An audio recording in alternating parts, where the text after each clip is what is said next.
Vida de San Giovanni Antonio Farina. Giovanni Antonio Farina nace el 11 de enero de 1803 en Gambellara, un pueblo ubicado en el norte de Italia. Sus padres fueron Pedro Farina y Francisca Bellamy. Fue el séptimo de 11 hermanos. A los 3 años recibió la primera formación bajo la tutela de su tío paterno, un sacerdote que fue para él un verdadero maestro de espíritu. Además fue su predecesor, ya que todavía no existían las escuelas públicas en los pueblos pequeños. A los 15 años entró en el Seminario Diocesano de Vicenza, donde asistió a todos los cursos que ofrecía el seminario. Se distinguió por su bondad y una particular aptitud para el estudio. A los 21 años, mientras todavía asistía a los cursos de teología, fue destinado a la enseñanza en el mismo seminario, revelando sus marcados dotes como educador.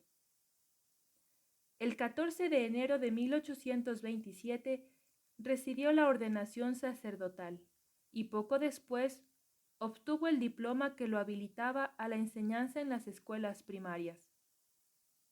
En los primeros años de su ministerio se ocupó de varios encargos, como la enseñanza en el seminario durante 18 años, la capellanía en la parroquia de San Pedro por 10 años, en fin, muchas otras actividades más.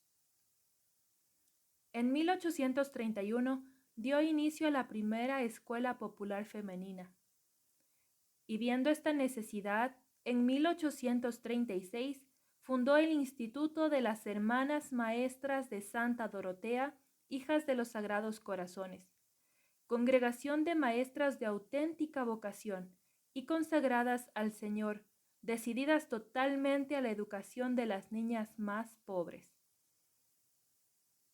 Años después, las religiosas se dedicaron a la educación de las hijas de las familias acomodadas, a la educación de las sordas y a las ciegas, y a la asistencia de los enfermos y de los ancianos en los hospitales y en los asilos.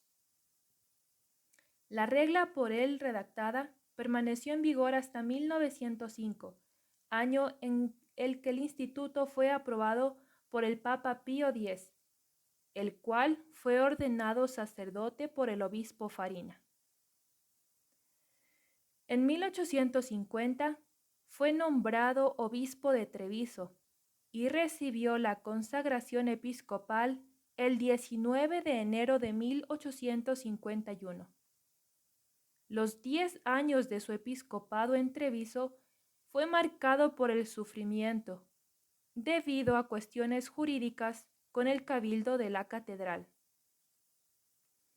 El 18 de junio de 1860 fue trasladado a la sede episcopal de Vicenza, donde orientaba la formación cultural y espiritual del clero, y después él convocó al sínodo diocesano, el cual no había sido celebrado desde 1689.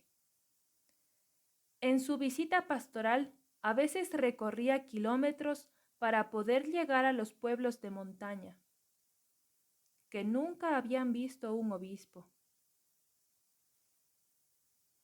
Entre diciembre de 1869 y junio de 1870 participó en el Concilio Vaticano I, donde es parte de los que sostenían la posición de la infalibilidad pontificia. En 1886 sufre de una gran enfermedad. Esto provocó que se debilitara hasta que después un ataque de apoplejía lo llevó a la muerte el 4 de marzo de 1888. Después de su muerte, la fama de santidad empezó a propagarse en los ambientes eclesiásticos y civiles.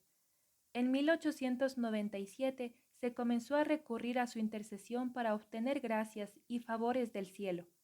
En 1978, una religiosa ecuatoriana, Sor Inés Torres Córdoba, afectada por un grave tumor con metástasis, fue sanada milagrosamente después de haber invocado la intercesión del Padre Fundador junto con otras hermanas. Este obispo de la caridad, que vivió en una difícil situación histórica de la Iglesia italiana del siglo XIX, tiene un auténtico valor de actualidad y posee aún hoy en día la fecundidad espiritual en la Iglesia y para la Iglesia del tercer milenio.